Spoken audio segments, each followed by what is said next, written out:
Media ये देख रहा है कि इस हमले के अगर प्रचार करते हैं तो नुकसान और फायदा किसे होता है। नमस्कार, आदाब दोस्तों, हिंद वॉइस में आपका स्वागत है। मैं हूं राम, हमारे साथ हैं एडवोकेट रविंद्र कुमार जी।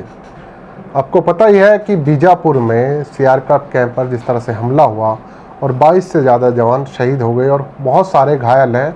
और अभी तो ये है कि हाल कि लाशों को ढूंढा जा रहा है और लाशों को ढूंढ कर उनके साथ जो बर्बरता ही हम कहेंगे कि अपनों ही द्वारा की जा रही है, तलाशी जिस तरह से ली जा रही है, वो भी अपने आप में एक अजीब सी घटना सामने आई है।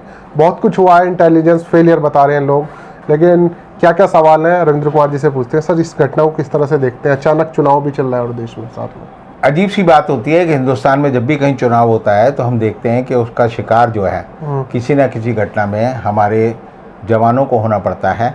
और उन जवानों को जो देश की सुरक्षा और रक्षा के लिए अपनी जान को हथेली पर लेकर जो है दिन रात हमारी सरहदों की और हिंदुस्तान के अलग विभिन्न इलाके जो नक्सल पीड़ित हैं वहाँ पर देश की पूरी की तरह से सुरक्षा कर रहे होते हैं। जी जी। अब हम देखते हैं कि शनिवार को घात लगाकर जो है 22 हमारे जवानों को मार दिया गया। और जवानों के मरने के बाद भी सबसे बड़ी बात ये हुई कि अगले दिन जो रेस्क्यू टीम वहाँ गई, उसके भी एक जवान को जो है अपनी जान से हाथ धोना पड़ा। तो पीपल्स लिबरेशन गोरिल्ला आर्मी के जो वहाँ के कमांडर हैं, उन्होंने अपनी कमांडे बना रखी हैं, कमांडर 1, कमांडर 2, कमांडर 3। तो हिडमा उन्होंने जो है ये हमला किया। और उससे पहले एक अफवाह फैलाई गई, जो सुरक्षा वालों को इनपुट दिया गया वो ये दिया गया कि हिडमा जो है बीजापुर के इलाके में मौजूद है और उसको जो है एम्बुश करके मारा जा सकता है। अच्छा। तो जब जितनी भी वहाँ पर जो है टास्क फोर्स है, कोबरा फोर्स है और दूसरी जो बटालियन बनाई गई हैं, उनके आप देखिए 2049 यानी 2049 जवानों की जो पूरी की पूरी एक आर्मी है वो हिडमा को मारने के लिए वहाँ पहुँची। और वहाँ जब वो पहुँची तो घात लगाकर जो है पहले तो हिडमा के लोगों ने हमारी जो सुरक्षा बल थे उनको वी शेप बनाकर जो है चार तरफ से घेरा। और उसके बाद उन पर गोलियां चलाई। और गोली चलाने के बाद जब जवान जो है अपने बचाव के लिए पेड़ों के पीछे या जो गांव था वहाँ पर उसमें बचने के लिए गए तो अंदर से भी गोली चलाई गई और तब जो है 22 जवान जो है मारे गए। अब 22 जवान मारने के बाद जो है वो लोग जो है आराम से वहाँ रहे अगले दिन तक। और जब वो रेस्क्यू टीम जो कि जवानों के शव लेने के लिए जाती है, जब वहाँ पहुँची तब भी उन्होंने उस रेस्क्यू टीम पर भी हमला किया। और रेस्क्यू टीम का एक जवान जो है वो एलईडी विस्फोट से मारा गया।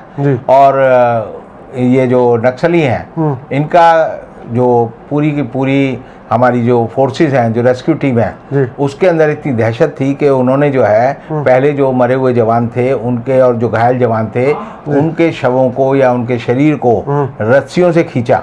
ताकि ये पता चले कि कहीं इनके पीछे जो है इन नक्सलियों ने कोई बम तो नहीं छिपा रखे। कोई हमारे पास इस तरह की डिवाइस नहीं होती जैसा आमतौर पर होती है, चेक कर लेते हैं दूर से। अब ये जो मौके की रिपोर्ट है वो तो यही बताती है कि इन्होंने रस्सी का इस्तेमाल किया। अब ये क्यों किया है तो वही बता सकते हैं। और इस बारे में जो दूसरी खबर आई कि जो नक्सली थे वो जो जवान मारे गए या जो घायल हुए उनके जूते भी ले गए, उनकी बेल्ट भी ले गए, उनके हथियार भी ले गए, उनकी रसद भी ले गए, उनका मोबाइल भी ले गए। और वो जो है अपने साथ ले गए। वो एक तरह से अजीब सा लगता है कि जैसे पुलिस जब किसी अपराधी को पकड़ती है तो उसको मोबाइल आता है तो उससे उसके कांटेक्ट पता चलते हैं, लोकेशन पता चलती है और उसके मैसेजेस पढ़े जा सकते हैं। तो वो सारे मोबाइल लेकर एक तरह से काउंटर इंटेलिजेंसी का उनका नेटवर्क है, वो जो है हमारे और सारे जवानों को, दूसरे जवानों को भी खतरे में डालता है। उनसे उनकी वो लोकेशन वगैरह भी मालूम कर सकते हैं। बिल्कुल। अब ऐसी हालत में जो है आप देखिए कि 40 साल में जो पूरा का पूरा बस्तर का इलाका है वो एक तरह से पहले 4 जिलों में नक्सलवादियों का प्रभुत्व था। आज के दिन जो है 14 जिलों में है। और 14 जिलों में इस हद तक है कि हम देखते हैं कि मई 2013 में जब उन्होंने एम्बुश लगाकर हमला किया था तो जो कांग्रेस पार्टी थी उसके 29 के 29 जो बड़े नेता जो उस समय जो है जुलूस की शक्ल में जा रहे थे, वो सारे के सारे मर गए। अभी कुछ साल पहले की बात है। जी हाँ। विद्याचरण शुक्ल उसमें एक बड़े नेता थे जो बच गए, और अजीत जोगी जो थे वो सिर्फ वही एक ऐसे आदमी थे जो बचे थे।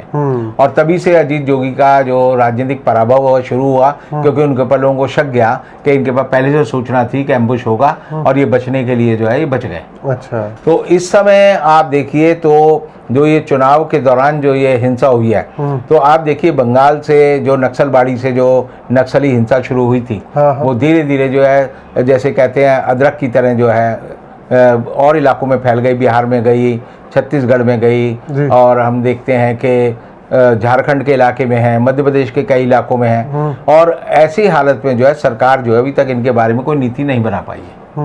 जनवरी 2001 से अगर लेकर देखें और हम देखें मई 2019 तक, तो सरकारी आंकड़े कहते हैं कि 1002 जो है नक्सली इन मुठभेड़ों में मारे गए, और उसके बदले में जो है अगर हमारे जवानों की संख्या देखें तो ज़्यादा है, वो 1234 जवान हमारे मारे गए थे। और ये सारी स्थिति में आप देखिए तो लगता है कि जैसे कि एक लड़ाई चल रही है जिसमें जो है हमारी सरकारें पूरी ताकत से लड़ने के बावजूद भी हार रही हैं। और जबकि देश के इंटरनल मैटर, ये इंटरनल मैटर है, लेकिन जो सबसे बड़ी लड़ाई है वो जंग जिसे हम कहते हैं जल, जंगल और जमीन, उसको लेकर लड़ाई है। क्योंकि आदिवासियों को लगता है कि औद्योगिकरण करते हुए और देश की जो सरकारें हैं, केंद्र में बैठी हुई राज्यों की सरकारें, वो पूंजीपतियों के चंगुल में हैं। और धीरे धीरे हमने क्या किया कि उनका जो रहने का जो प्राकृतिक जीवन का तरीका था उसको हमने सीमित कर दिया। जैसे हम देखेंगे जानवरों वन जंगल काटते हैं तो जानवरों का इलाका कम हो जाता है, और जानवरों का इलाका कम हो जाता है तो वो या तो कम हो जाएंगे या वो शहरी लोगों पर हमला करना शुरू करेंगे। तो इसी तरह आदिवासियों के जो प्राकृतिक जीवन का जो अधिकार था वो हमने जो है, जैसे आप देखेंगे कि मध्य प्रदेश के कई जिले ऐसे हैं जिनमें कि पहले मध्य प्रदेश में पूरे इलाके में 40% इलाके में जंगल थे, आज के दिन जो है मध्य प्रदेश में 16% इलाके में रह गए हैं, तो 24% कर दिए हैं। और अभी आप देखेंगे जब से मोदी जी की सरकार आई है तब से जितने भी जंगल बिकने का कार्यक्रम है, जंगलों को काटने का कार्यक्रम है, वो सारा अडानी को दे दिया गया। तो अडानी एक तरह से नरेंद्र मोदी का प्रतीक है, और आदिवासी ये समझते हैं कि ये सरकार जो है हमारे अधिकारों को, हमारी जिंदा रहने के अधिकार को खत्म कर रही है, इसलिए वो जो है लगातार संगठित होते हैं और ऐसी बात करते हैं। अब सवाल आता है कि इन जो नक्सली हैं इनके पास हथियार कहाँ से आते हैं? तो हथियार आने का दो ही तरीका है, या तो लूट के आते हैं, या कई बार जो है बहुत सारे लोग जो है अपने हथियार जो है इन आदिवासी लोगों को बेच देते हैं, दे देते हैं, या चुरा कर आगे वहाँ दे देते हैं। आपको पता होगा कि आज से 4 साल पहले जब बड़ा हमला हुआ था आदिवासियों का सुकमा और बीजापुर में, तब जो है ये पता चला कि भारतीय जनता पार्टी का जो एक उप प्रधान था वो इस बारे में पकड़ा गया, क्योंकि वो उन्हें जिलेटिन की छड़ें देता था, उनको और हथियार सप्लाई करता था, लेकिन वो खबर आई गई हो गई। तो ऐसी हालत में अगर हम देखें कि जो नक्सलियों का हमला है वो एक तरह से वैचारिक रूप को छोड़कर जो है एक सशस्त्र संघर्ष में बन गया है, और अब उन्होंने जो है महिलाओं की बटालियनें भी बना ली हैं। और सरकार ने जो बीच में योजना बनाई थी कि जो आदिवासी सरेंडर करेंगे उनको हम जो है आदिवासियों के खिलाफ ही इस्तेमाल करेंगे। अच्छा। ये भी एक खराब एक सरकार की नीति रही। और उससे पहले जो पुराने मुख्यमंत्री थे उन्होंने एक सडवा जुलम नाम की एक प्रक्रिया शुरू की थी कि आदिवासियों के बीच में ही अपने जासूसों को भेज दिया जाए और उनको हथियार और नौकरी दी जाए, ताकि वो जो है आदिवासियों का भेद बता सकें जी। तो उसमें जो है सडवा जुलम पे सुप्रीम कोर्ट ने कहा कि गलत है, ये प्रथा बंद होनी चाहिए, और तब जो है रमन सिंह की सरकार को वो प्रथा जो है बंद करनी पड़ी। तो अब लेकर सारी बात यह है कि अभी अमित शाह जो देश के गृह मंत्री हैं वो जो है वो कह रहे हैं जी हम इस पर बात कर रहे हैं। एक बयान हमेशा आता है, हर बार आता है कि इन जवानों का जो बलिदान है वो व्यर्थ नहीं जाने दिया जाएगा। अच्छा। अब ये नहीं समझ आता कि व्यर्थ नहीं जाने दिया जाएगा तो कैसे? हजारों जवान आज तक मर गए हैं देश की आज़ादी के बाद, किस जवान का बलिदान आपने व्यर्थ नहीं जाने दिया, इसकी कोई वो नहीं है। मोदी जी कहते हैं कि इनकी बलिदान को याद रखा जाएगा। अब याद रखा जाएगा तो मुझे नहीं पता कि याद रखने का कौन सा तरीका है। ये एक रस्मी तौर के बयान होते हैं जो भी सरकार में होता है वो दे देता है, और बाद में जो है लोग जो है दूसरे दिन भूल जाते हैं। आप देखेंगे कल से फिर चुनाव प्रचार शुरू हो जाएगा, लोग फिर भूल जाएंगे जवानों की मीडिया में हल्ला मचा नहीं, जैसा पुलवामा के टाइम बचा था। नहीं, हिंदुस्तान का मीडिया नहीं बोलेगा, क्योंकि हिंदुस्तान का मीडिया ये देख रहा है कि इस हमले के अगर प्रचार करते हैं तो नुकसान और फायदा किसे होता है। अच्छा। उनको पता है कि अगर इस हमले की बात करेंगे तो नरेंद्र मोदी की सरकार को नुकसान होगा और केंद्र सरकार को नुकसान होगा, तो उससे बचने के लिए वो मोदी जी जो कहते हैं वही करते हैं। मोदी जी ने उनको कह दिया होगा कि इस खबर को जो है आप अंडर प्ले करो, इसे दबा कर रखो, तो ये खबर जो है 1 ही या 2 दिन जो है अखबारों के फ्रंट पेज पर आपको नजर आएगी, और उसके बाद ये खबर जो है कहीं खत्म गुम हो जाएगी, और इस पर केंद्र सरकार का जो नजरिया है, जो पुराना जो हम कहते हैं लाल फीते शाही का नजरिया है, वही जारी रहेगा, वही चलता रहेगा। और मुझे नहीं लगता कि इस समस्या के समाधान के लिए केंद्र सरकार जो है किसी भी तरह से जागरूक है, क्योंकि मोदी जी ने जब नोटबंदी की थी तब उन्होंने कहा था 8 नवंबर 2016 को कि हमने जो है नक्सलवाद की कमर तोड़ दी है, आतंकवाद की कमर तोड़ दी है, देश के जो विरोधी लोग हैं उनकी कमर तोड़ दी है।